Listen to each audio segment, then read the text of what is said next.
JavaScript identifiers are the name of the variables that you're declaring. In this program, we have two identifiers. One is name and another is age. John is getting assigned to name, 10 is getting assigned to age, and then we're logging name and age in the console log. There are some rules that you should follow when you name your identifiers. You cannot start name of your identifier with a number.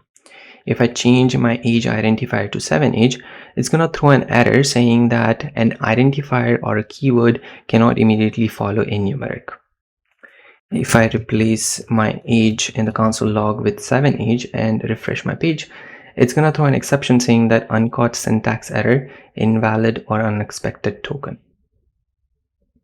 If for some reason you want to name your identifier as a number, you can put a $sign in front of it, and that should work fine. I'm going to replace my 7age with $7 here and then refresh my page, and that should work fine. There are some JavaScript keywords that you're not supposed to use to name your identifier, like for. For is used to loop through items, and you're not supposed to use that for naming your identifier. If I replace this $7 with for and refresh my page, it's going to give me an exception here.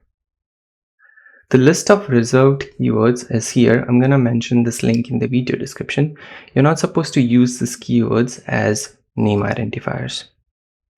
There are some of them which are removed with ECMAScript 5 and 6, like abstract. If I replace my for keyword here with abstract, that should work. But if I try to use instance of, which is not removed, that will give an error. If I refresh my page, that's going to give me an error. In the next section, I'm going to talk about data types.